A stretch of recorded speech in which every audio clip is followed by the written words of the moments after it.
Assalamualaikum warahmatullahi wabarakatuh. Wilujeng tepang dangu deui para wargi sareng pribados Kang Nacep dina channel Nacep Tilujes. Kumaha para wargi dararamang atuh mugi nya sadayana sing aya dina kasehatan lahir sinareng batin. Amin amin amin ya Allah ya rabbal alamin.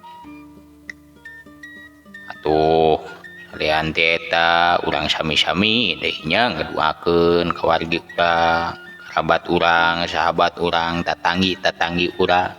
Mugi sadayana oge sing aya dina kasehatan. Amin ya Allah ya rabbal alamin.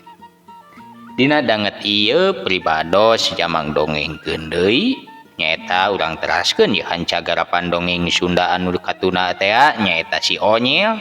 Punten nya wargi mung tiasa saminggon sakali ya teh katambih deui kamari mah aya pakepuk heula deui pidamel dina dinten Minggu teh. Alhamdulillah ayeuna nembe tiasa manggarapkeun ya dina dinten naon ieu teh Senin nya Senin.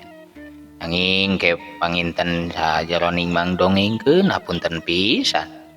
Pribados engke aya soundtrack suara anu motor segala rupinya. Nah, resiko upami mangdongengkeun siang teh kitu. Nanging barendene kitu mugi henteu ngirangan kana kagegetna, kadeudeuhna, kacintana para wargi kana seni dongeng Sunda. Atuh supados teh nyongkolong kana waktu mangaitna kana wanci urang kawitan. Bae kumaha cenah katerasan lalampahanana si Demplu bah oge deui nya sareng sanesna. Nanging pribados oge teh hilap. Nuhunkeun heula bantosanana ka wargi-wargi anu teu acan ngasubscribe mugi atuh ninggali kanggo ngasubscribe, nge-like, ngakomen sareng di-sharekeun link. Kitu wae atuh urang teraskeun ieu. Wilujeng ngadangukeun.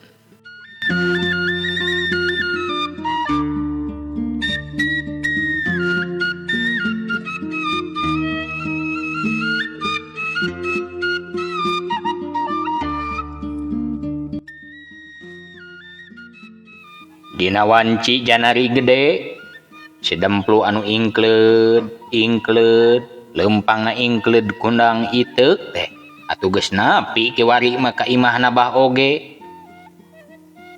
Reket sora panto imah dibuka leg sora leumpang neuneut ka cida atuh mangsa napa kanapa lupuh teh. Ari ku kituna apanan dilantarankeun si Demplu teh leumpangna engkle-engklean plus ka tengah imah tuluy parat ka goah panyepenanana bah oge. Mana breh teh atuh kasampak bah oge mah eukeur baloboran geti. Beungeut raca pon kitu deui leungeunna mah jalero naker eta teh alatana kisan panarajang si koreak bodas teh. Aduh bah guru, Gusti nu agung bah guru. Ceuk si Demplu, cul bae atuh manehanana teh kana iteuk, poho kana kanyarina oge. Manehna gancang bae muru ka bah oge tuluy nyangkeh sirahna. Bah guru. Ceuk si Demplu teu waleh gegerewekan ngageuingkeun kanu jadi guruna. Sakitu pikah riwangeunana atuh kaayaanana teh ngan untung bae nu digeuingkeun teh beunta tuluy manehna nyarita. Cilaka pluy. Ceuk bah oge bari sumengira nahan kanyari.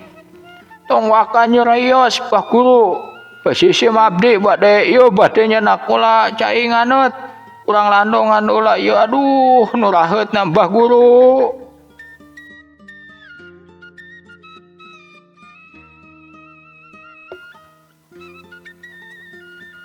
Sirabah oge diecageun kawilang lalaunan. Tuluy atuh si Demplu teh sanajan pateuh ge ari didorong ku kanyaah anu jadi guru nama. Nah da asa teh karasa naon-naon we eta suku sakitu geuneuh alatan digiti ku hoe Mang Adul teh. Heuleut sawatara waktu ti harita eta si Demplut atuh geus datang deui nyampeurkeun ka Bah Oge bari mawa baskom eusi cai haneu.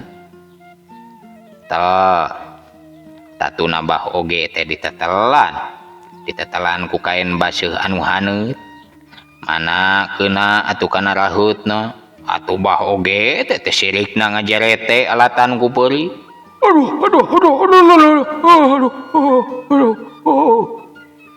Cek Bah Oge hargungan bari ngajarete.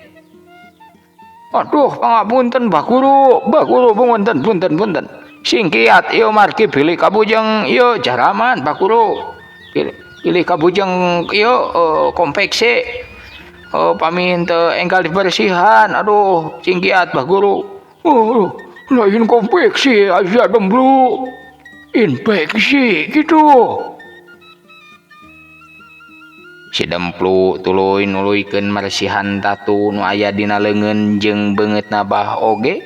Bari kitu jeung kitu we. Manakeuna kana raheutna Bah Oge mah ngajarete bari hahargungan.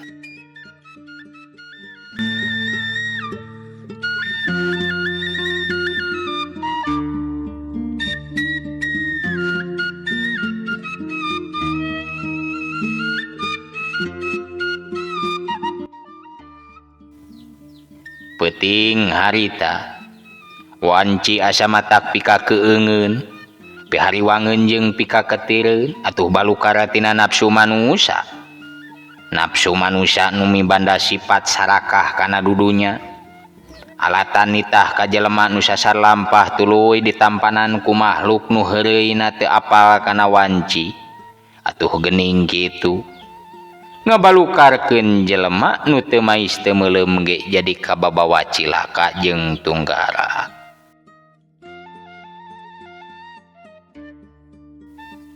Caca peuting harita beurang kiwari datang panon poe mencorong ti wetannya angan marek capada katut pangeusina pikeun sabubuhan jalma mah wanci isuk-isuk teh atuh pating laliud ari nit magawe. Sedangkeun padagang yang nawarkeun daganganana ari nu tani ari nit atuh ka kebon sawah sewang-sewang garapanana anu nernak pating laleos ngarala keur parab ingon-ingona.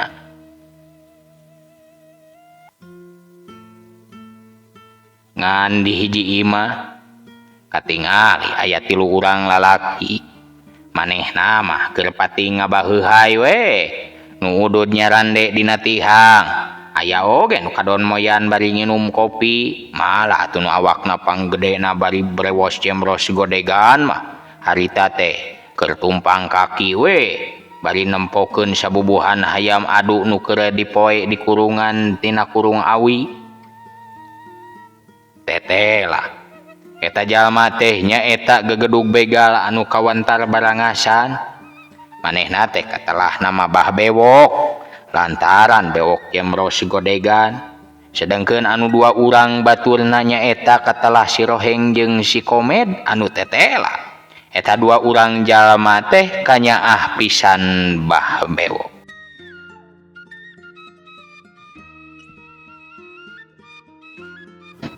Heng, ka dieu sia oi. Ceuk Bah Bewok nyalukan ka si Roheng anu keur udud bari nyarandekeun awakna dina tihang. Buru sia ka dieu. Ceuk Bah Bewok atuh sorana beukitan das nitah ka si Roheng supaya nyampeurkeun. Atuh si Roheng ge tuanieun baha ka Bah Bewok mah manehna gasik nyampeurkeun ka Bah Bewok. Aya naon ki lanceuk? Ceuk si Roheng nanya ka Bah Bewok bari pelenyun ngenyot udud. Pang mendakeun duit ke si Dadung euy. Bejakeun ceuk dewek kitu. Dewek butuh duit keur ngaduh sirang euy ye hayam kanyaah dewek nih kadingali nama ye. Geus hayang diadu ye. Ceuk Bah Bewok bari leungeunna teh nuduhkeun kana hayam nu keur di kurungan. Sangeuk teuing uing mah. Sangeuk ki lanceuk ka jalema eta mah duh ngomongna sok rada piaraleun sok hayang nampiling uing mah. Cek si Roheng bari gep manehna teh ngaluarkeun hayam nu keur di kurungan. Ah, tanding ieu mah jeung nu Mang Demang Wirmo malah. Kumaha wani kira-kirana kanu Mang Demang ieu teh kilancek? Cek si Roheng ngahatean ka Bah Bewok ari kituna mah. Eta tiluanana oge deui sarwana ari resepna teh kana ngadu hayam. Lain masalah dua nih dewek gua. Jor sia mawa heula duit ke sina dung euy. Gancang, si depam iling gua aing sia. Bro, mawa heula duit. Mau bisa diadu dulu hayam lagi duit mah. Cek Bah Bewok keukeuh nitah ka si Roheng supaya init ka Juragan Dadung. Mana keur kitu atuh si Komed nu moyan teu pati anggang teh manehna mairan carita. Ari kakak hayang gararade ari teu mumul ingkah mah geus we ngajar dog atulah. Cek si Komed ka Bah Bewok tuluy melong ka si Roheng. Ari sia jajabek deh. Awas tu tarami lu ngadu na sia. Wala mana menang ban. Sia duit itu lolobana mah dilabok men. Sia nu sok ngalabokan duit hayam nu geding. Cek Bah Bewok ngagebes ka si Komed bari konea manehna tenang tung. Menipun aing mah maksud uing teh keun bae ku uing we init ka kadayeuh mah ayeuna dek menta keur ngadu pan dagoan we kilanceuk mah di kalang me uing teh jauh teuing ke bulak balikna. Ceuk si Komed bari katingali atuh manehanana teh gugup ari dina nying hareupan ambakna Bah Bewok manehna oge atuh sabere kacida. Sanajan cenah tiluanana oge kasohor jalma nu jarago usik bari liat kulit, tapi ari dina perkara kaluhuran ilmu mah si Roheng jeung si Kemed duanana dirempan oge tangtu aya disahanapeun kagagahanana Bah Bewok. Matak teu heran sakapeung nyaluntang rasa gagah tapi sakapeung deui taat kana parentahna Bah Bewok.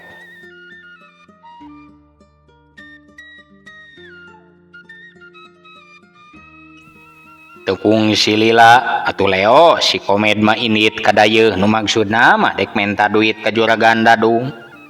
Ari kituna mah wajar eta Bah Bewok teh mentaan duit ka Juragan Dadung. Sabab henteu-henteu oge Bah Bewok teh dedekengna Juragan Dadung mangsa aya kacanirbang banjing hareupan persoalan ku jalan kasar.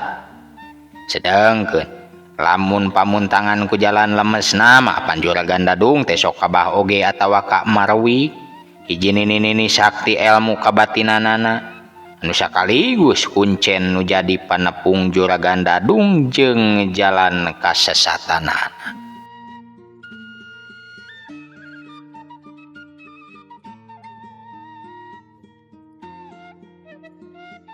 Sagedengeun si Komed anu init dek menta duit bari Bah Bewok mah bos atuh manehna ka imah tuluy make baju kampret hideung ari bedog disoren dina cangkeng kencana laken tina kulit domba Arab bae dipake mapae simak beungeut nu beuki pikasieun naker barang bijil kaluar pok atuh manehanana teh ngomong ka si Roheng. Dek milu si laing heng. Cek Bah Bewok bari ngadeuketan ka si Roheng anu keur nyekelan hayam biring bogana manehna. Nya dok atuh kilanceuk. Hiburan mah kodo eta mah. Bisi gelo lah teh hiburan mah. Hayo we hulang-hulang. Kalah kajol inget kana hutang wing mah. Halus. Sakit juga ingat kene kana hutang ari perkara mayar jeung teu nama da sia mah hese pan heng. Sok lah pangnya pegeun si erang asupkeun kana kisah hoe anu anyar euy ulah anu butut. Cek Bah Bewok marentah supaya eta hayam anu dek diadukeun teh diasupkeun kana wadah paragi mawa hayam ngan tekung si Lila gantawang deui bah bewok kadenge nyengor ka si Roheng. Naon ari sia eta kalah ka si Biring nu diwadahan teh. Itu si Rangge wadahan mah deuleu. Kela kilancek apanan uing ge dek ngadukeun si Biring ieu teh. Cek si Roheng bari tuluy mawa kisah hoy anu katingali eta kisah teh herang nandakeun yen eta wadah hayam teh atuh teu kacida. Gap leungeunna atuh ngarawelah hayam Rangge. Tuluy dibijeulkeun tina kurung mana kitu blus hayam teh diabuskeun kana kisah wadah hayam. Hayu kilancek urang bari lalajo sugane aya nu alus di kalang urang jabal we lah ke mah kumangke boga duitnya beuli mun teu mah lah kumaha we. Naon sia ngomong deh. Nu dewek mah yo bihung ele dulu. Eta bahasa teh euy berlaku nangan keur maneh hungkul atuh. Dari hayam dewek mah halusna ge beuheung aya nu ngalusan deui deuleu.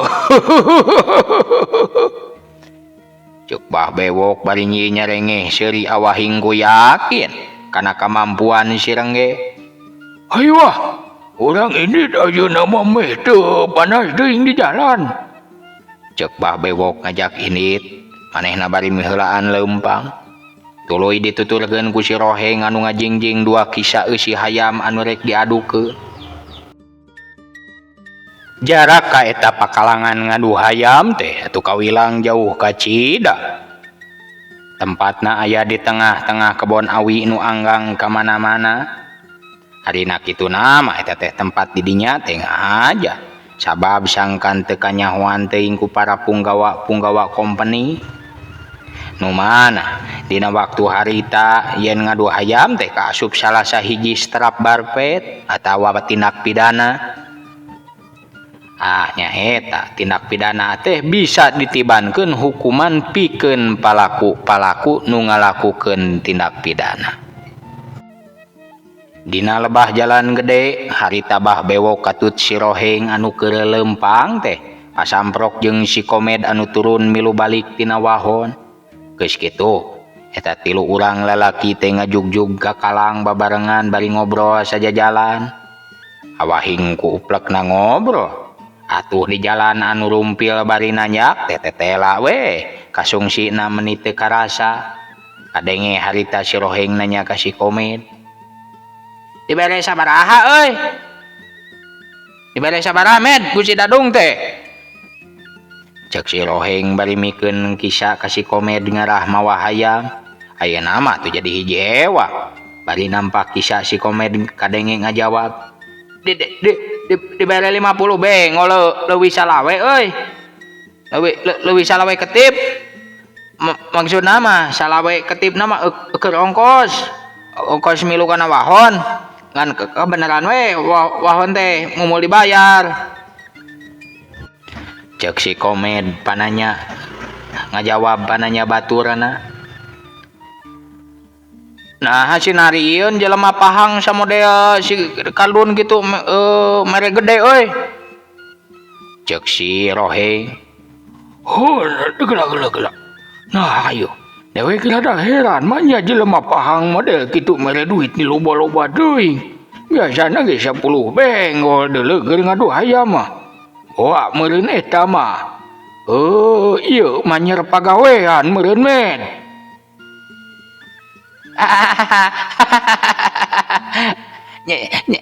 Nyata kitu kilancek matak mere gede oge mayar pigaweun saware cenah. Nah ari sia lain ngomong teu tadi atuh kumaha mun kabobohokeun sia teh men. Cuk bah bewok bari melong ka si Komed kituna teh. Kuring mah moal limberan, kuring mah poho teh hiji mun kana hutang. Ari kana pigawean mah moal poho atuh kilancek. Ge eta nu pohoan kana hutang mah si Roheng. Cek si Kemed bari nyakakak seuri. Naon sia teh mamawa poho kana hutang nyindiran ka aing Cek si Roheng ayeuna leumpang na ngarandag bari muncareng ka baturna. Ari sia duaan asa tu bina. Tu bisa aku hirup deh oi. Mingas. Tuh guys, nepi dulu. Nah daerah di gelang hayam ngadon dibake diadu si laing duaan ha. Sok mending meuli heula kopi dewek hayang ngopi. Tuh nu dagangna tuh. Cek Bah Bewok nyapih 2 urang baturna. Tukang kopi di mana ari ki lanceuk asa can nempo tukang kopi uing mah. Cek si Komed nembalan atuh ka Bah Bewok. Tuh tukangeun dapuran awi deuleu. Aya dah nini dagang kopi. Caina ge ngadadakna muri di dinya mah euy. Teas kopina teh ngeunah sia panasna ge. Jung. Uing hiji euy. Cek si Roheng bari nyerenge ayeuna mah. Lipur atuh tina kabenduna alatan diheureyan ku si Komed. Siapa kana kopi mah beuki. Ta atuh bari eta tah hayam bawa dewek mawa kopina meh teu hese.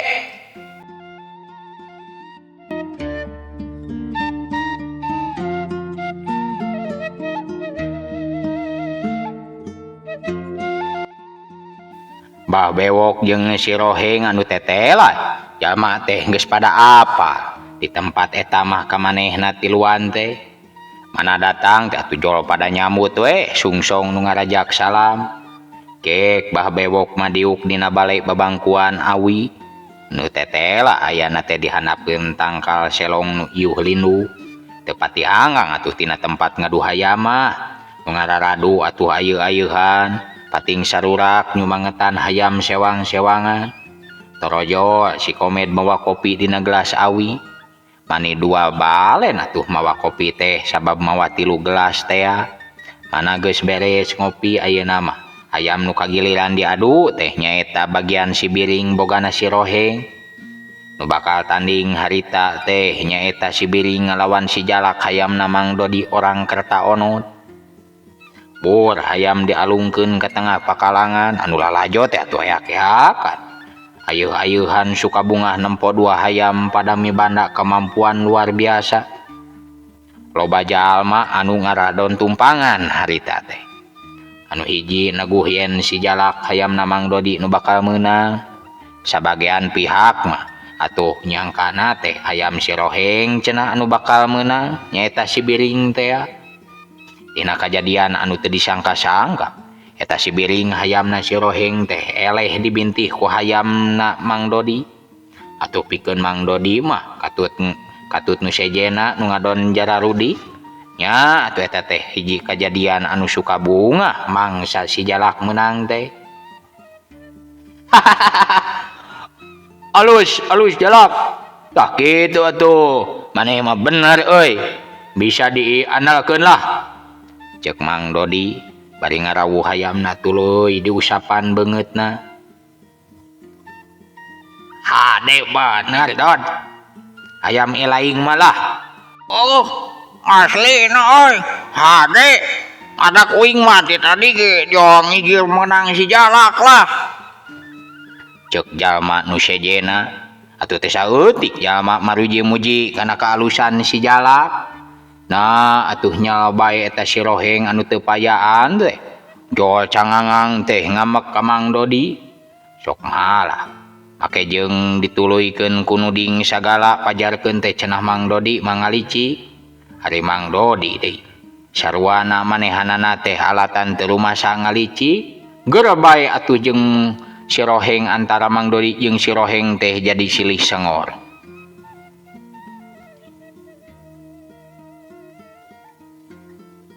Mana keur kitu borobot. Sora awi ngaborobot tetela Bah Bewok ngajejak tempat diukna atuh nepikeun ka poto tuluy runtuh. Nu nyaksian pating jarempe bari melohok mata simeuteun. Pon kitu deui Mang Dodi jeung si Roheng atuh harita nu keur silih segag teh dumadakan eureut.